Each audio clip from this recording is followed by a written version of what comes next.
Good evening and welcome to another edition of Sports Hour. I'm Kevin Syracuse with Meyer McCloskey. And Meyer, we finally have a national champion. We'll get there though. We'll get there. All right, so starting things off, the Blue Devils baseball team lost their first conference games of the season this weekend as they dropped all three of their games against the Cortland Red Dragons. They lost both Saturday games by scores of 9-0 and 7-2. They then lost on Sunday 17-4. Luke Kazuski, Sam Sestra, and Nick Loyler were the losing pitchers for Fredonia. The Blue Devils are now 9-13 overall, 6-3 in the SUNYAC, and are back in action tomorrow at 3 as they host the Allegheny Gators. The softball team won 1 out of their 4 weekend games, defeating Brockport 8-5 in the second game of their Saturday doubleheader. They dropped the first game 8-1 and then lost both Sunday games versus Geneseo by scores of 7-4 and 4-0. In the win against Brockport, Fredonia scored 4 runs in the 6th inning to take the lead thanks to RBIs from Carly Murray, Sydney Merkley, and Megan Mall. The Blue Devils are now 7-13 overall and 2-4 in the SUNYAC. They will travel to Northern New York this weekend for a doubleheader versus Potsdam on Friday and a doubleheader versus Plattsburgh on Saturday. The women's lacrosse team dropped their 5th consecutive game on Saturday, losing to Cortland 19-6. Alyssa Kissel scored 3 goals, while Samantha Spice, Natalie Prims, and Allie Kuhn had 1 each. The Blue Devils are now 3-9 overall and 0-5 in conference play and will look to right the ship tomorrow afternoon as they host Brockport at 4 p.m. And finally, for track and field, Hannah Curbs ran the 5,000 meters in 18 minutes and 44.91 seconds, which was first among 34 women at the Dave Labor Invitational in Slippery Rock.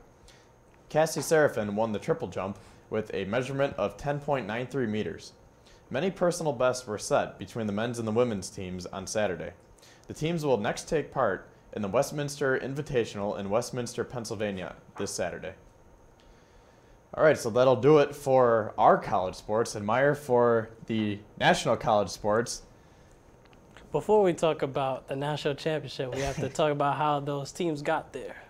So first, number 1 Virginia defeated number 5 Auburn. In this game, it turned out to be more challenging than fans anticipated. Auburn didn't have the names that Virginia had, but they made it tough on them. But the same could be said about Virginia too. And there was a point throughout the game where Auburn couldn't really run their offense because Virginia's defense was so suffocated.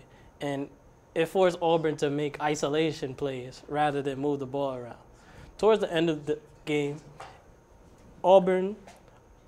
it seemed as if Auburn sealed the deal when Bryce Brown hit that 3-pointer to put them ahead. However, with 0.6 seconds left, Samir Dowdy, who led Auburn in scoring, was called for a foul on Kyle Guy's 3-point attempt, and Kyle Guy ended up calmly hitting all 3 of his free throws to The biggest takeaway from that, the non-call, the double dribble that wasn't called. The Ty Jerome call. What do you think about that? I think that was a blatant missed call. Yeah, but I mean, it is what it is now. You can't go back and say, oh, it was a double dribble. Yeah. As great as it is that Virginia won, I'm sure there's going to be a ton of people that's going to say, a lot of Auburn fans are. Yeah, they're going to say, well, they shouldn't have even gotten there in the first place. It should have been Auburn and Texas Tech in the final. They had a lot of close calls throughout the whole tournament, though. Yeah.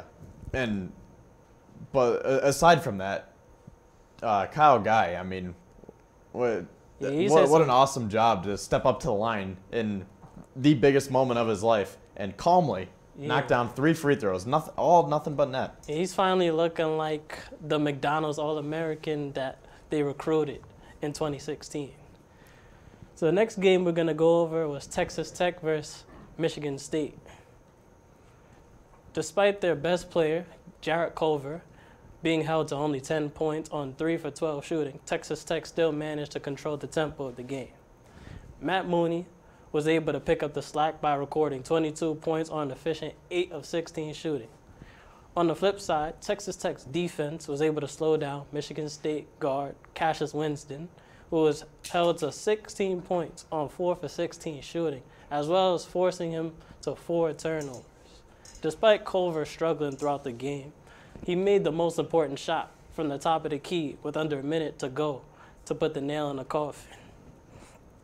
So what are your thoughts on that, Kevin?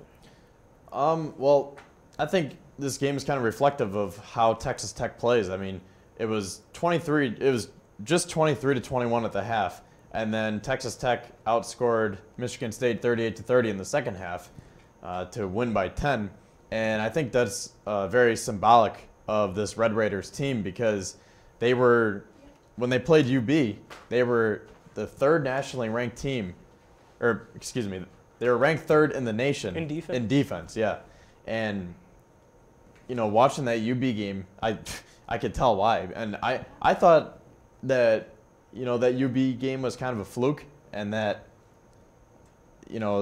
Texas Tech just played really well. But after seeing them the rest of the tournament, that wasn't a fluke. That team was legit. They've been doing this all year, and they play in the gauntlet of the Big 12, where there's a lot of great teams. Yeah, and I mean, yeah, that team is just legit. I mean, they have a great starting five, and what I was saying with their defense, they're a classic team that uses their defense and turns that into offense. Like against UB started making a run, and with a few minutes left in the half, they took the lead, and then Texas Tech just shut them down on defense and turned that into offense, and then they just ride that momentum the rest of the half, and that's what they did against Michigan State. I mean, they surprised a lot of people. I mean, I know they were the 3 seed, but still, I mean, no one had Texas Tech going to the finals. I mean, just an awesome year for them.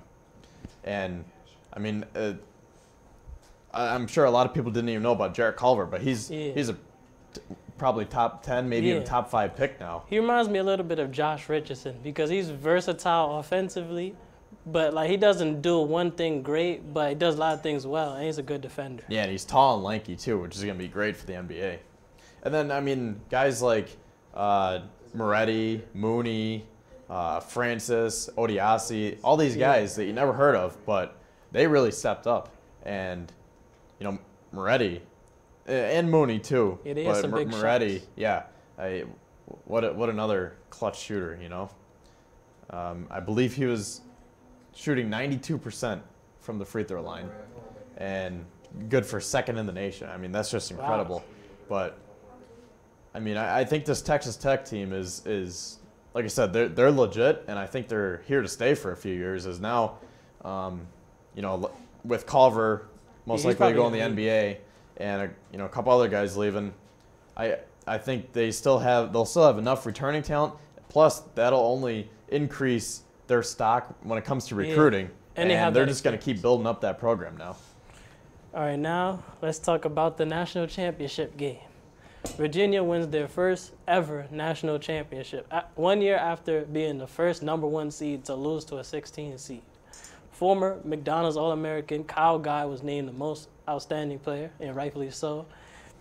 And this year's national championship game was the first to go into overtime since 2008, when Kansas defeated Memphis on a made three-pointer from Mario Chalmers over Derrick Rose.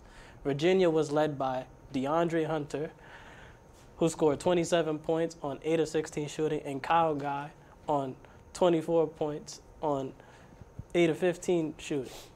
And they were able to limit Jarrett Culver to 15 points on 5 for 22 shooting, and Matt Mooney to just 10 points on 4 of 9 shooting. However, Brandon Francis stepped up by scoring 17 points for Texas Tech on 7 of 12 shooting, and hitting some key three-pointers to spark their run in the second half. So what are your thoughts, Kevin? That was a great game. I mean, it was nice seeing two teams that a lot of people didn't expect. It wasn't Duke, wasn't Carolina, wasn't Kentucky, one of these big teams. And even though Virginia probably got away with that call against Auburn, I'm happy for them because, losing to the 16 seed last year. Yeah, that was a heartbreaker. Yeah, and almost losing to another 16 seed this year against Gardner-Webb. Yeah, they were down like 14 at halftime, something like that. Yeah, I mean, you got to feel for them. And for them to be able to come back like this and, come out with this type of performance and not only make it far in the tournament this year, but winning the whole tournament, I mean, that just shows a lot of who they are as a team and how mentally strong they are. It's a great redemption story for sure. Yeah. And then, I mean, you look at guys like Kyle Guy, DeAndre Hunter, Ty Jerome, they all stepped up. That big three, they were huge throughout the tournament. I mean, you look at the championship game last night. Hunter had 27 and that huge game-tying three to send it into overtime. Jerome had, first Guy had 24, and then Jerome had 16. And, you know, I was another thing, a small thing, but it goes a long way. I was really impressed with their free throw shooting. They all step up to the line, and they just knock them down calmly. And they were just very clutch, and that was one of the keys to winning, and resulted in a national championship. So, all right, we're going to take a 1-minute break, and then when we come back, we're going to talk about the rest of the tournament, get you caught up on how these teams got to the Final Four. I'll be right back. Hi. You think you're probably sober? Yeah. But you're thinking about taking the back roads home, just in case. If you're probably sober, then why would you do that?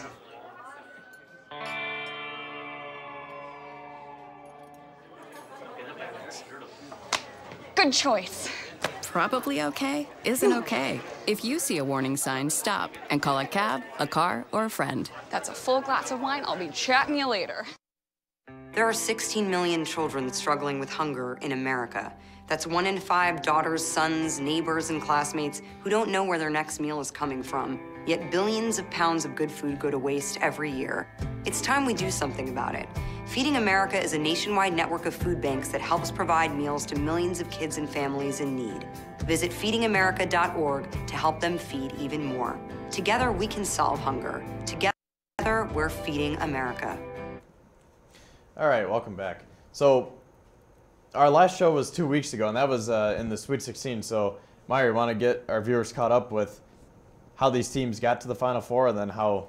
Oh, yeah, go ahead. So I'm going to just do an overview of the tournament overall. So the most surprising teams to me were number 5, Auburn, number 12, Oregon, and number 3, Purdue. What were your most surprising teams? I got to agree with you. I mean, Auburn to make it to the Final Four and almost to the national championship. Purdue, just with Carson Edwards, they played incredible. And then Oregon, too. Like we said a few weeks ago in our show, they rode that momentum from the Pac-12 tournament, and they translated that into a couple NCAA tournament wins. And I got to agree with you. Yeah. Those 3 teams really surprised me. Who are your most disappointing teams? I guess you could say Duke, because, I mean, when you have 3 projected top 5 picks and you don't win or even make it to the Final Four, that's kind of it's looked at as not that good of a season. Yeah. And speaking of that, do you see Trey Jones? Yeah, he decided to stay for his sophomore year. But yeah, I mean, between Zion, R.J. Barrett, Cam Reddish, if you have those top 3 guys like that, and you lose in the Elite 8, it's gonna be looked at as an unsuccessful season. Yeah, that's not the way they wanted to go out. But my most disappointing teams, I chose teams that weren't so obvious, but at the same time they were number 1 and number 2 seeds. So number 1 Gonzaga, number 1 North Carolina, and number 2 Tennessee are my most disappointing teams. Especially Gonzaga, because I had them winning the whole tournament. Like, I thought they were deep enough to make it deep into the tournament, but things just didn't go their way against Texas Tech. Yeah, and again, I mean Gonzaga played a really good game. They played really tough, but again, Texas Tech is just such a good team, and they were able to outlast them. Using that defense, turning it into offense, building on that momentum, and I think that loss this year isn't going to be negatively looked at as previous losses for Gonzaga, where they've lost games where they should have won. And I think this is a game where people are going to look at it and say, well, they just ran into a really good team. Yeah. And who are your under the radar teams that you would say? Houston for sure. I like the way they played. They beat Georgia State in the first round 84-55. They beat Ohio State in the second round, 74-59, and then they almost beat Kentucky in the following round, they lost to them 62-58, and they had a great season this year. They were another 30-win team, so they were definitely. Would you ask for surprise teams? So was that what it was? under the radar. Or under the radar? Okay, yeah. So my under the radar teams. They were definitely under the radar, Yeah. and also I just want to say real quick, Wofford too. I mean, with Fletcher McGee, they were another team. They almost beat Kentucky too, but Yeah. came up short in the end. They lost 62-56, and then Houston lost to Kentucky 62-58. So both teams were that close to beating Kentucky, and I think those are two under the radar teams. And one more real quick. I know this might be a little biased because I'm a UB fan, but UB was definitely under the radar too. Yeah, I actually put them on my list. And they were another team, ran into Texas Tech. And like I said, I thought it was UB just didn't play that well, but watching Texas Tech the rest of the tournament, I got to think that UB could have made the Sweet 16, if not have gone further if they didn't run into Texas Tech because, I mean, like I keep saying, Texas Tech is just that legit. So who were your teams? You basically mentioned all of them. So Texas Tech, great minds think alike. Houston, and Buffalo. But especially Texas Tech because they didn't necessarily have the names or the recruits like some of these other teams, but they knew how to make it work. Yeah, and nothing I want to mention about UB is right after the tournament, just days after, head coach Nate Oates left to go to Alabama. And that was just not even 2 weeks after he signed an extension to stay with UB until 2024. He was going to make about $830,000. He's going to be the highest paid MAC head coach. And he bought a $1 million mansion in Grand Island by Niagara Falls over the summer. So he had everything set here, but I mean, Alabama released or fired Avery Johnson, who was making $2.9 million. And Nate Oates got a hefty deal from Alabama as well. And as a UB fan, I'm disappointed that he left, but at the same time, I hate to admit it is a great deal for him. And then Brian Hodgson left as well, the assistant coach, who was a key part in the recruiting process and building this program. So two key parts for UB left. And also a lot of their recruits that said that they committed to UB withdrew as a result of Oates going to Alabama. Wow. But they did hire Jim Weitzel as their next head coach. He was an assistant under Oates for the last 4 years. And I like this move because he was another key person in the recruiting process. And he knows the players on the team. He knows how the program functions and how the team functions. And he's 59 years old, so you look at the previous two head coaches, Nate Oates, and Bobby Hurley, both in their 40s. They still have a good 15, 20, 25 years left of coaching. So they're going to keep trying to go as high as they can and keep taking promotions. But I think with Weitzel, as a 59-year-old, he might just be happy with UB. So if he continues the Bulls' success, we might be able to see him for a good 10, maybe even 15 years, just because, as a 59-year-old, you're not really looking to go to a big flashy school, So I had another question to ask you. Which player do you think helped their draft stock the most in the NCAA tournament? I think Ja Morant. I mean, coming from Murray State, a small school like that didn't get a lot of national attention, and then to have a triple-double in that first-round game, and then I can't remember his exact stats for the second game, but he put up some good numbers too. And I think he definitely caught the national media's eye. What about you? For me, I'm going to have to go with Carson Edwards. Yeah, okay, yeah, him too. Yeah. You're right. I might even put Edwards over Morant just because he was phenomenal. 2 games over 40 points. But yeah. I'll let you talk about it. He went from being possibly a second-round pick to being a lock for a late first round. And his skill set kind of reminds me of Kyle Lowry in a way because he's 6 foot, but he has that bulldog mentality about him, and he could get buckets. Yeah, he really impressed me. I mean, that game against Who was it? Oh, Tennessee. Yeah. Purdue won 99-94. I mean, Edwards just lit it up that game, and he really just put the Boilermakers on his back. And then he almost did the same thing against Virginia too, to make it to the Final Four. But Virginia just outlasted them in the end. But yeah, Carson Edwards was just phenomenal. He basically averaged 30 points in the tournament. Yeah. He played like James Harden. And real quick, I just want to say another thing about Virginia. This team is relatively young. They only have one senior, Jake Salt, who a lot of people don't even know. Only one senior. So if DeAndre Hunter decides to come back, because he's only a sophomore, they could have their top players back next year, as Guy and Jerome are only juniors, and Hunter is just a redshirt sophomore. But I believe that Hunter and Jerome are going to leave. But I feel like Guy's going to be the one that's most likely to stay. You think Jerome's going to leave? Yes, because I've seen him on a lot of draft boards, and a lot of them have him going late first round. I can see that. I mean, no one could stop him last night. He kept penetrating to the hoop, and if the shot wasn't there, he was kicking it out to Hunter or Guy or anyone else. And, I mean, he seems like he has the tools, but I don't know. Maybe he'll want to come back for another year, try to win another national championship. Maybe he'll just say, I'm going to end on a high note and go to the NBA. And we're going to go to the NBA as well. We're going to be back in a couple minutes and get you ready for the playoffs.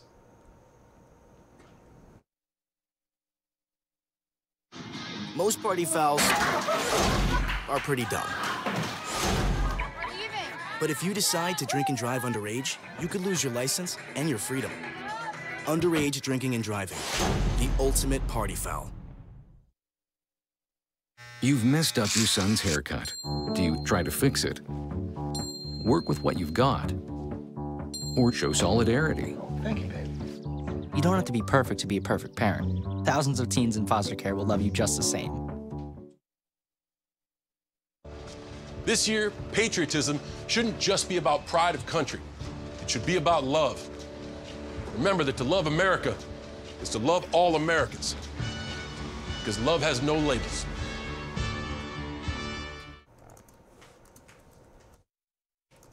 All right, welcome back. So, the NBA playoffs are shortly upon us, Meyer. And, I'm just going to run through the standings, as tomorrow is already the last game of the regular season. So I'm just going to go through the Eastern Conference standings. We can talk about that. And then I'll go through the Western Conference standings, and we'll talk about that. So, starting off, Milwaukee, outstanding year, 60-21. They are the only 60-win team in the NBA. Followed by Milwaukee is Toronto with a 57-24 record. Next is Philadelphia, 50-30. Fourth is Boston, 48-33. Fifth are the Pacers, 47-34. Brooklyn made the playoffs for the first time since 2015. They are the fifth seed right now, 47-34. Or excuse me, 41-40. I was looking at the Pacers record. So Brooklyn is in sixth right now. Orlando made the playoffs for the first time in years. They are 41-40 right now. And then the Pistons, Hornets, and Heat are fighting it out for that last playoff spot in the East. And I wanted to see Orlando get in, and now that they've clinched, I think I want Miami to get in just for Dwayne Wade. So what do you think about all this, Meyer? So, as we speak right now, the Heat, Dwayne Wade is playing in his last regular season home game, and probably his last ever home game if Miami ends up not making the playoffs. But he's had a hell of a career if the Heat don't end up making the playoffs. So yeah, I would love to see Detroit in too, see what Blake Griffin and Andre Drummond can do, and Reggie Jackson. And I would love to see Charlotte too with Kemba, because they've turned it on as of late. I mean, Jeremy Lamb, 2 game-winning shots against the Raptors. So if they get the Raptors in the playoffs, yeah, that'll be wild. Yeah, but I got to be honest, I don't really like the Heat, but I kind of want to just see him get in just for Dwayne Wade. Just because, I mean, like I said, I don't like the Heat, but I've always respected Wade. He's just a classy guy, a good guy, great athlete. And did you see that thing on ESPN where Paul Pierce, they asked him? That was, You know Paul Pierce. He's going to say some ridiculous things. Who do you think's a better player? Obviously, Dwayne Wade. Yeah. Come on, Paul Pierce. Do better than that. Yeah, they're like, they asked him who was going to be who was the better player, and he was like, oh, it's me. And then everyone was getting on him. Yeah, Jalen Rose had to get on his case on national television. Yeah. Yeah, that was something. Yeah. So, yeah, tomorrow is the end of the regular season. So we have a lot of games in progress right now. So the Pistons defeated the Grizzlies today, 193. The Hornets beat the Cavs 124-97. And the Heat are up big against the 76ers, 81-56. And then tomorrow, the Hornets play the Magic in a crucial game. The Pistons are at the Knicks, and then the Heat are at the Nets. So 3 huge games to keep an eye on there. So switching over to the West now, Golden State has clinched the top seed, 56-24. No surprise. Yeah, followed, unfortunately, followed by Denver, 53-27. And third is Houston, 53-28. Fourth is Portland, 51-29. Fifth, Utah, 49-31. In sixth place, Oklahoma City, and I have something to say about them after we get to this. 47-33. Seventh place is San Antonio, 47-34. And eighth, and already clinched, is the Clippers, 47-34. So we know the 8 teams who are in the West. Yeah. Now it's just a They're just fighting for that seeding. Yeah, based on tonight's games and tomorrow's games, we just got to see what the seeding is. But what I wanted to say about the Thunder is, did you see that NBA players poll today that had the most underrated players in the league and the most overrated? Yeah. Yeah, that I am mad, and I'm not even Russell Westbrook. So the NBA players voted that Draymond Green and Russell Westbrook are the most overrated players in the league, and that is just complete nonsense. I mean, Russell Westbrook, after tomorrow night's games, he will finish the season averaging a triple-double for the 3rd straight season. 23 points, 10.5 rebounds, 11 assists. That's unheard of. If anything, he is underrated. But the thing is, a lot of people look at Westbrook like he's a stat pattern. But really, the man plays his heart out every night. He doesn't cheat the game. Yeah. I think like I said, it's an NBA player's vote.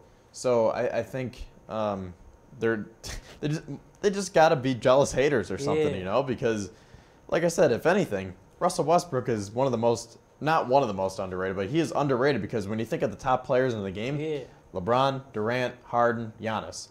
Well, where's Westbrook? You know? He's at least a top 10 player. Yeah, but he should be at least top 5, if not top 3 or 4. I mean, based on those numbers, and especially right now with LeBron having a down year. I mean, this year he's got to be in the he's top at 4. average year, if anything. He's not a down year for LeBron. Yeah. Speaking of that, some breaking news. As the Lakers were eliminated from the playoffs, they are currently sitting at 37-44. Magic Johnson has decided to step down. So that is... that's a shocker to me. I didn't think that he would give up after 1 year with LeBron. Yeah, so that's... like I said, that's pretty shocking. I mean, this report just came out a few minutes ago. And from NBA.com, it says Magic Johnson steps down as the Lakers president of basketball operations. So Lakers are just in a ton of turmoil right now. I mean, it's really going to be interesting to see what they do in the offseason with, obviously LeBron and now Magic Johnson stepping down and Anthony Davis, Kevin Durant, all these rumors and everything. Are they going to be able to land at these guys? Are they going to turn it around? Who knows? It's a tough pill to swallow. Yeah. And then also I saw a report, Rick Boucher said KD to New York is a done deal. Now, as a Bills fan, with Ian Rappaport saying Antonio Brown was coming to Buffalo, I'm not going to get too excited this time, but as a Knicks fan, I would love that. We need Kevin Durant. I don't like that he left Oklahoma City in the first place, but if he's going to leave, he might as well come to New York because, like I said, we need him. And then if we can, I don't know if we're going to get Zion or not. You know, that's all based on the lottery. But I think the Knicks will at least get a good draft pick. I mean, R.J. Barrett would be a good consolation prize. John Morant, you know.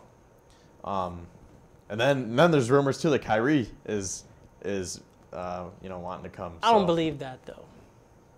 Yeah, I don't know. That I would love that, but it's because then what are they gonna do with Dennis Smith Jr.? Yeah, I love Dennis Smith Jr. He is definitely a bright spot into this down season for the Knicks. So just with a few minutes left in the segment, Meyer, what are your predictions in the playoff? What are your predictions for the playoffs? So, who are your main teams to keep an eye on?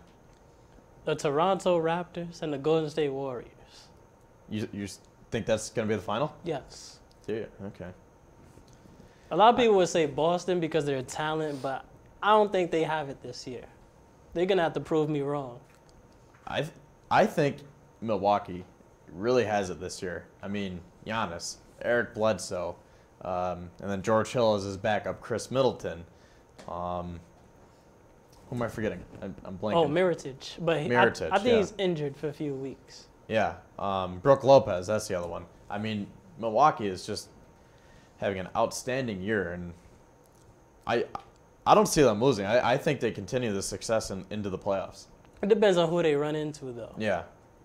And, you know, it'll be curious to see how the bottom of the bracket works out. You know, I don't know if Orlando or Detroit, Charlotte, or Miami will have enough to take down Toronto or Milwaukee.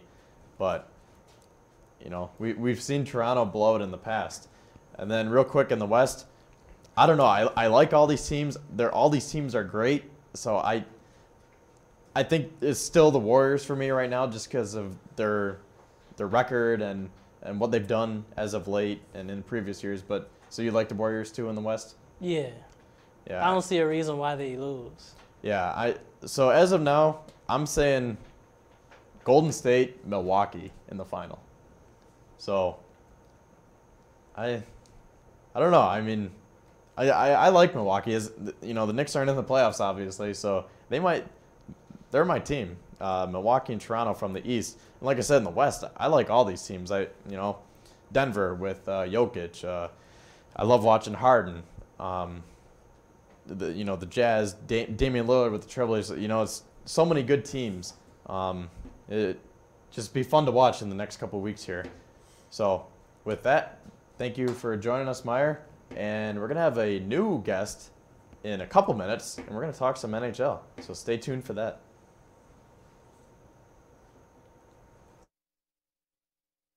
I'll be right back. Hi. You think you're probably sober? Yeah. But you're thinking about taking the back roads home, just in case. If you're probably sober, then why would you do that?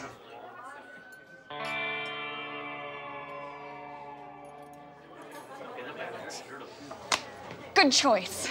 Probably okay isn't okay. If you see a warning sign, stop and call a cab, a car, or a friend. That's a full glass of wine. I'll be chatting you later. There are 16 million children struggling with hunger in America. That's 1 in 5 daughters, sons, neighbors, and classmates who don't know where their next meal is coming from. Yet billions of pounds of good food go to waste every year. It's time we do something about it. Feeding America is a nationwide network of food banks that helps provide meals to millions of kids and families in need. Visit feedingamerica.org to help them feed even more. Together, we can solve hunger. Together, we're feeding America. Hamilton was adopted from a rescue in 2008. He really likes to be around people. And as soon as I start to make my breakfast, Hamilton is right there. I get out my mat and I'm doing a downward dog and he's underneath. He's quite the pug about town. He gets invited to a lot of parties. He knows he's a pretty big deal. I mean, look at this little face. How could you not love him?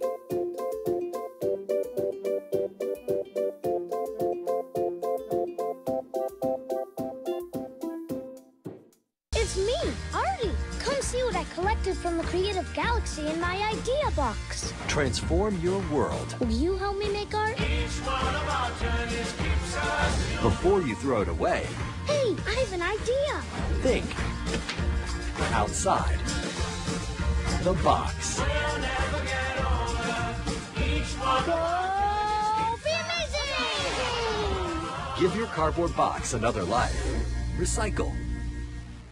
All right, welcome back. We are happy to have Josh Schmidt with us, our NHL analyst. So, Josh, how you doing? And pretty good. Well, after the draft lottery results, not so good. But yeah, yeah. So, real quick, the Sabres are not going to get Jack Hughes unless, for some reason, the 6 teams in front of us don't take him. I don't see that happening. Yeah. So the Sabres are going to pick 7th, and the current order is going to go New Jersey, the Rangers, and then Chicago.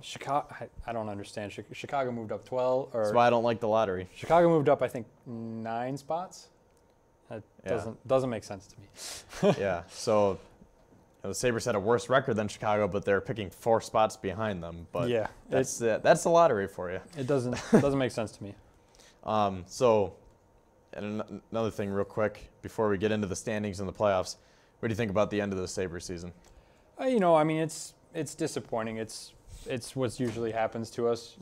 Like every year, Sabres fans are used to just falling apart at the end of the year. But it was a great season to watch. I had fun watching them throughout November. But throughout November, and then the 14 wins after that were fun. But you know, hopefully next year they can springboard off this and turn it around and actually have a good season the whole way through instead of just halfway. Yeah, so just a quick recap. The Sabres finish in 4th to last in the Eastern Conference.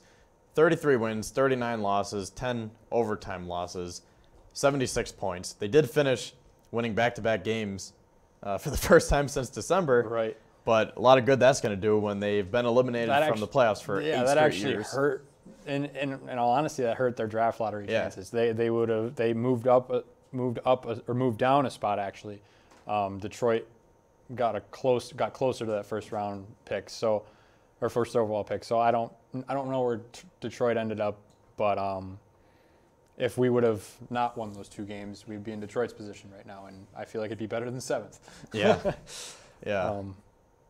So yeah, but and then. The biggest news is that Phil Housley was fired literally the day after that 7-1 win. Right. So just real quick, as we get to the standings and the awards here, but real quick, what do you think about that decision, and who do you think is a name to watch?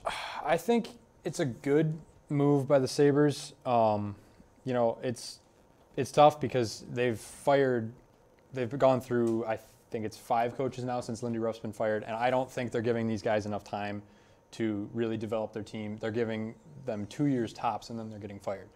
I think going forward, the big name right now is Todd McClellan. He's had great success with the San Jose Sharks, good success with the Oilers. He did all right with them. I personally don't trust him because of what he did with the Oilers and the star power he had with the Oilers. He didn't produce much, in my opinion. But I just think they could look at other options, maybe in Europe, maybe in other teams in America, AHL coaches. But I don't know if Todd McClellan will be my number one choice if I was them. Yeah, I wanted Joe Quenneville, but he signed with Florida. Right. So I do like Todd McClellan. He coached some really, really good teams with San Jose. 2008, 2009, 117 points. The following year, 113 points. 105 points in 2010, 2011, 111 in 2013-14, and then with Edmonton, he took them from they had 70 points in his first year to 103 in the next year. Mm-hmm. They did fall off the next year and then this year as well, which led to his firing. But personally, I think that he would be a good candidate. There's rumors that they could get AHL coaches, but they do not need any more young, inexperienced coaches. They need to go get a seasoned veteran, if you will, and go get someone who has a good track record. Yeah, I don't know. I mean, it's tough to say. Like I said, the Sabres have hired 5 coaches. They've had, since Lindy Ruff, they've had Ted Nolan, Ron Rolston, Dan Bylsma, and now Phil Housley have all been run through the meat grinder, if you'd say. And they've just only lasted 2 years tops. And I don't think that they're giving them enough time to develop their team. And it's hard on the players because you're wrecking their potential and they're not in the right groove, I guess you could say. Yeah, I was on your side a few weeks ago saying they need to give Housley another year, but after seeing that collapse at the end of the year, for me it's hard to bring him back when, I mean, we're in the same position as last year where guys are just quitting at the end of the year, not trying. Technically, we're 4 spots higher, but but yeah, I mean, the same mistakes are happening. Young players weren't developing. Weird combinations of the lines with veterans and young guys. Putting guys like Vladimir Spoka with Jack Eichel. Yeah. But, you know, it'll be interesting to see where the Sabres go. Maybe it is McClellan, so we'll see. But in other NHL news, you want to talk about the standings and some awards we have coming up? Yeah, so I got some the most improved teams, in my opinion, have been the Islanders and the Flames. Last year, they had near identical records of 35, 37, and 10 for the Islanders and 37, 35, and 10 for the Flames. Now this year, both teams are in the playoffs. The Islanders with a record of 48, 27, and 7, and the Flames with a record of 50, 25, and 7. So, I mean, again, they're basically mirror images of each other, besides the fact that the Flames are first in their division, which is a tough division. The Pacific Division is tough, and the Metropolitan Division was tough as well this year too. With the Islanders are matched up against the Penguins in the first round, and the Flames are matched up against San Jose. So I think it's going to be 2 good first-round matchups for those 2 teams, but I think they'll be able to handle them readily. The biggest disappointment for me was the Sabres, and not just because I'm a Sabres fan, but it really was. They had such a promise coming in with additions of Rasmus Dahlin, Connor Sheary, Jeff Skinner. They had their 10-game winning streak in November, but they crumbled and they plummeted to 27th in the league, winning only 16 games between November and April, which is awful. Just pitiful. By NHL standards. Embarrassing. The most surprising team for me was the Hurricanes. This is due to the fact that their team doesn't have big names, doesn't have big star power. There's promising rookies, though, like Sebastian Aho, Teuvo Teravainen, along with some slight veteran presence in Michael Fairland and Justin Williams.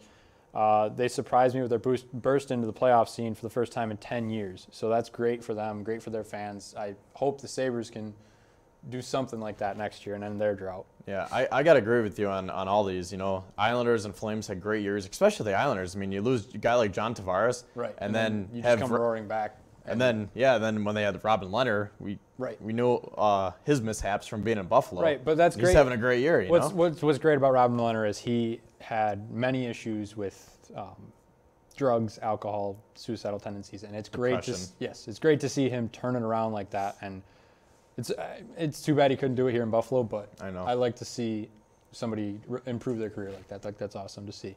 Yeah. And hopefully he can continue it in the playoffs. All right, so just a couple minutes left. So for the playoffs now, the playoffs start tomorrow already. Right. You know, most exciting time of the year for hockey fans. Oh yeah, except for Sabres fans. But. Yeah. So what are your predictions here? So in the West we have Vegas versus the Sharks. I have Vegas in 6 due to their ability to perform in the playoffs. I think that Vegas proved themselves last year in their first ever year in the league, and they made it to the finals against the Capitals, and they almost won the finals too. So I think the Vegas can take care of them in 6 games. I don't think they'll have any problems with them. Who do you have in the Stanley Cup? For what do you mean?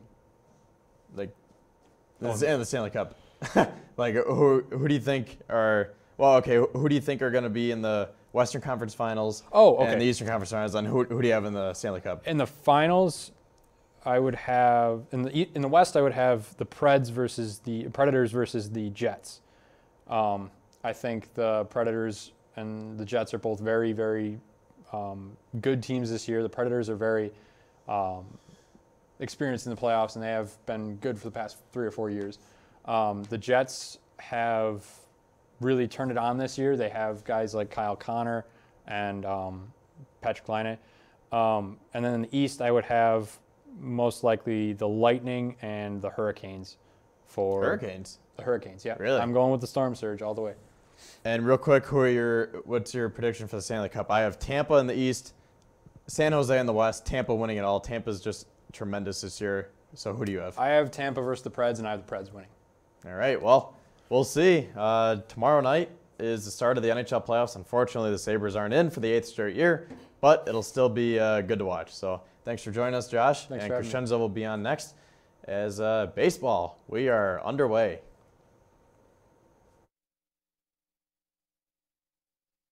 I'll be right back. Hi. You think you're probably sober? Yeah. But you're thinking about taking the back roads home, just in case. If you're probably sober, then why would you do that?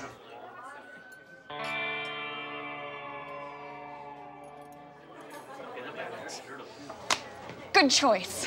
Probably okay isn't okay. If you see a warning sign, stop and call a cab, a car, or a friend. That's a full glass of wine. I'll be chatting you later. There are 16 million children struggling with hunger in America. That's 1 in 5 daughters, sons, neighbors, and classmates who don't know where their next meal is coming from. Yet billions of pounds of good food go to waste every year. It's time we do something about it.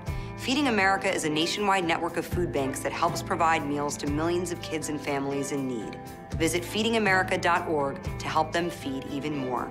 Together, we can solve hunger. Together, we're feeding America. Hamilton was adopted from a rescue in 2008. He really likes to be around people. And as soon as I start to make my breakfast, Hamilton is right there. I get out my mat and I'm doing a downward dog and he's underneath. He's quite the pug about town. He gets invited to a lot of parties. He knows he's a pretty big deal. I mean, look at this little face. How could you not love him?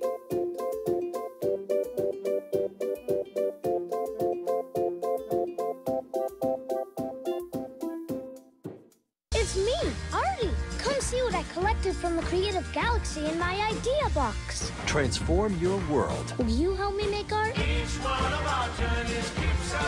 Before you throw it away, Hey, I have an idea. think outside the box. Go be amazing! Give your cardboard box another life. Recycle. And welcome back for our last segment as Crescenzo Fano joins us now. Crescenzo, what are your thoughts on the MLB season as we are about I'm so happy. a little over a week in, or almost 2 weeks in now? Last night I was crying as I was texting you. Yankees lost, unfortunately. But, you know, there's a lot of injuries with the Yankees and stuff like that. But overall, I think throughout the entire league, I mean, Boston has been scary. Like, just their pitching has not been there, and that makes me feel better about the Yankees. Injuries. I feel better that the injuries are coming out. That's the best medicine for the Yankees, having the Red Sox be this bad. And speaking of that, but Sanchez, I mean, is he coming back to form? I sure hope so. The other night on Sunday, he had 3 home runs, and that, by the way, was the youngest Yankee player to do it since Bobby Mercer back in the 70s. So that was just like, that was a really good performance, and I think they need him. Yeah, they need him offensively. I mean, defensively, I'm shaky about him, but offensively. Oh, we need him defensively, too. Yeah, we do really need him defensively to step up this year. Yeah. And speaking of that, his teammate Judge, I mean, kills the Orioles. Absolutely demolishes them. In 37 games, he's a .341 average hitter with 15 home runs and 37 RBIs. I love Aaron Judge. Yeah. I think he's primed to have a breakout year. Yeah. I mean, they were showing on MLB Network the other night. He's already making small changes to his swing. In the first couple games against the Orioles, he was taking, a small. He was lifting his front foot just a little bit when he went to swing. Now the last couple games against the Orioles, he's starting to lift that front leg more, gaining more momentum as he strides into his swing. So far, it's working. Yeah, and it also has to do with timing too. I think when he gets a larger kind of that front step, it sets his timing up. And I think if he doesn't have that big kick, it throws him off. And speaking of a throw off, what about Chris Davis? I mean, what do you do if you're the Orioles with Chris Davis at this point? I mean, it's been a full season, and he started the season 0 for 49. His last hit came in 2018 in September. I mean, what's going to happen? Do they release him? He's on a 7-year, $160 million contract, but like at this point, $160 million to not get a hit. But at this point, I think you release him. You can have someone that is energetic at this point to be in that lineup, and I don't know what you do with him. I don't know what you do. I'm so sick of seeing this guy because like at this point, he's laughing that he's getting out. That's how bad this is. You know, I was watching his swing. And he's just so out of whack right now. I mean, he'll get an outside pitch, and he's like going like this. He's just flailing at it instead of going the other way with it. He's just trying to pull everything. His swing is just so off right now. This is why he got traded. This is why he got traded from Texas to Baltimore. He did have a few great seasons. Yeah, and that's what's really weird about it. 50 home run seasons too. He has more 50 home run seasons than Barry Bonds and Hank Aaron combined, and those are two of the top hitters that in home run history has more than them combined. Yeah. Barry Bonds is the only one that has one. He has one, and Chris Davis has two, and it's just incredible how he can't find his swing. You know, I'd say release him or send him down or something. You know, just because he's literally doing nothing right now. He's being unproductive, and just for his own good, just to get his mind back into it. But at the same time, $61. Well, that and I mean the Orioles. What do they have behind them? You know, Anything better than what they're putting out on the field. I mean, give it to a younger player at this point. I mean, this is just a joke. Obviously. I mean, you can't be any worse than Davis. But I guess I'm just thinking from like publicity standpoint, because like he's like the only star or like well-known player from, you know, those teams a couple years ago. Yeah. And once he does get his swing going, he still can be one of the best power hitters in the game. But, you know, do you just, you know, cut ties with them and start with someone new? Yeah, I think you have to at this point. It's been a full season, and it's literally been nothing but a problem. And I think at this point, it is time to really cut ties with him. I know you're going to eat up a ton of money, and I understand that. But it's like the Yankees and Jacoby Ellsbury at this point. There is no room to have him.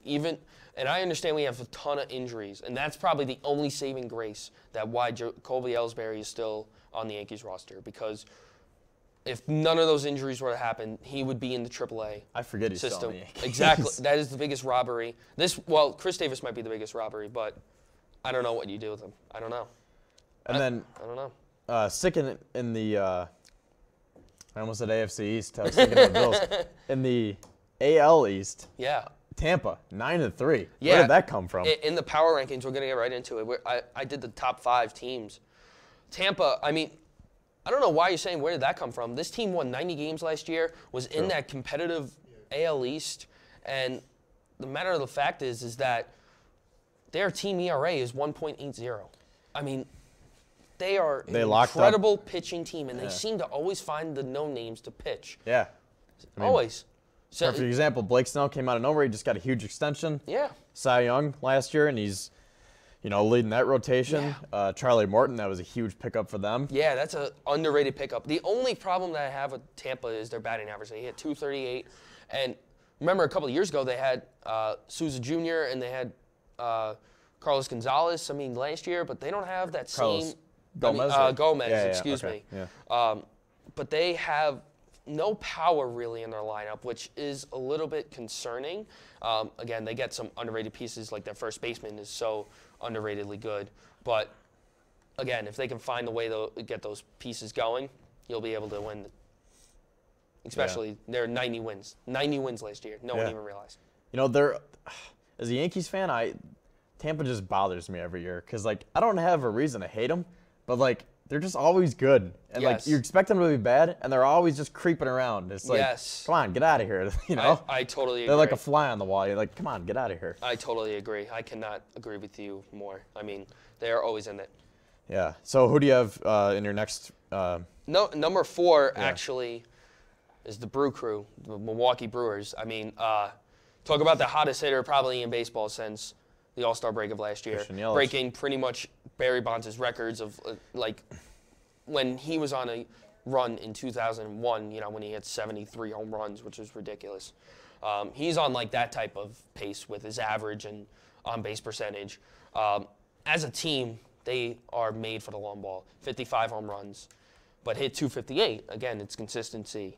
Can they be more consistent?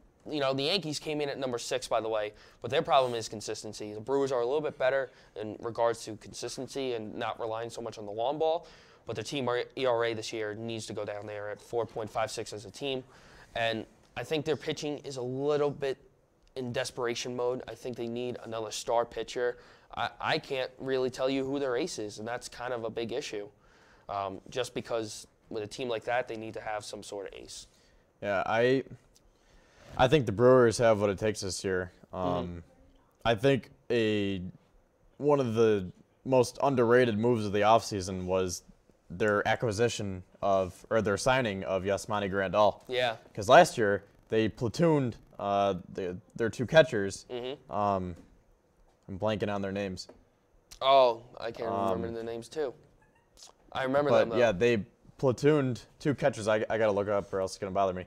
But now I think Grandal, he's a great player. He didn't have the best numbers in LA, but I think with the change of scenery and going to a smaller market, yes, you know, he might be one of those guys who needs a change of scenery to get his career back on track. I agree with you.